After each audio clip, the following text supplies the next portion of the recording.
Selamat sejahtera semua. Hari ini cikgu akan ajar awak tentang kepentingan amalan perpaduan dalam masyarakat majmuk. Masyarakat majmuk cikgu dah ajar awak, iaitu konsep dia masyarakat berbilang kaum. Okey, apa kepentingan bila kita mengamalkan perpaduan?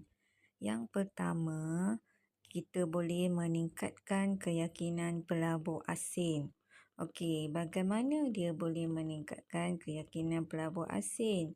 Iaitu pelabur asing berani menanam modal kerana kestabilan politik di sesebuah tempat dan membolehkan ataupun merancakkan ekonomi negara serta secara tidak langsung akan mewujudkan peluang pekerjaan, dan juga pelabur tidak mahu rugi atas pergolakan yang berlaku di sesebuah tempat.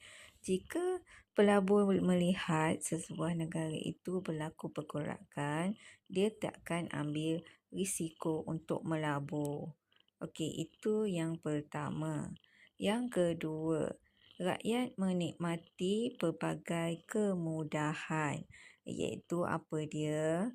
Pelbagai program dan aktiviti diadakan dan secara tidak langsung kerajaan akan meluaskan prasarana atau infrastruktur untuk mengelakkan perasaan tidak puas hati dalam kalangan rakyat. Okey, yang ketiga, boleh mengukuhkan ekonomi negara. Bagaimana dia boleh mengukuhkan ekonomi negara?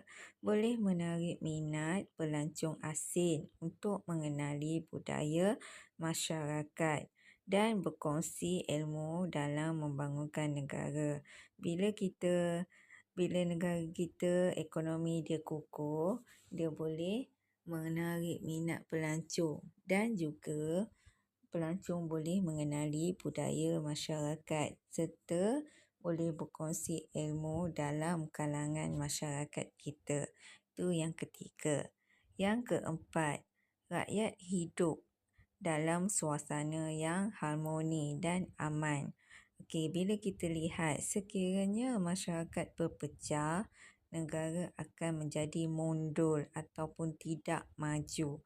Pertikaian dan pergolakan menyebabkan ketidakstabilan ekonomi dan seterusnya akan menjejaskan pembangunan negara.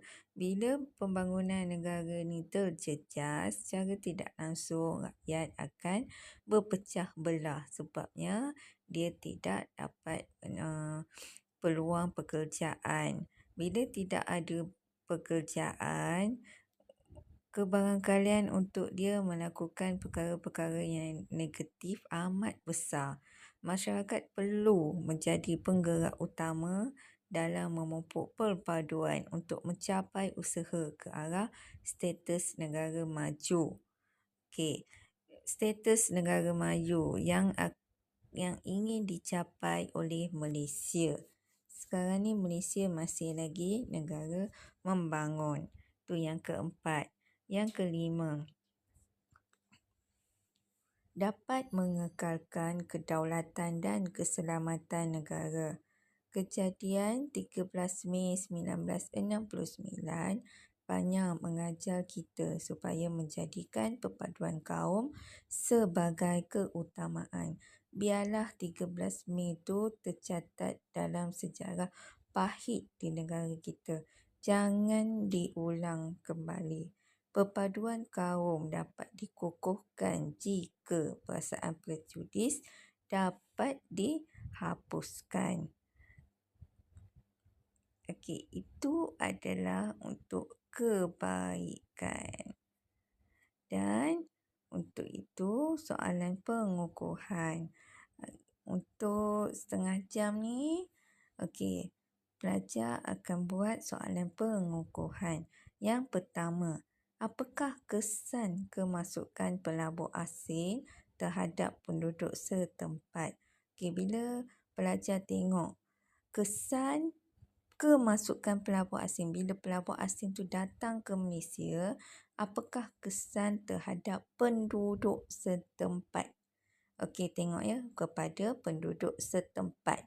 Nyatakan sahaja, iaitu 2 markah. Soalan yang kedua, mengapakah sektor pelancongan penting kepada sesebuah negara? Okey, pelajar boleh mulakan dengan ayat sektor pelancongan penting kepada negara kerana dapatkan 2 isi penting. Tak kiralah isi atau contoh atau 2 isi.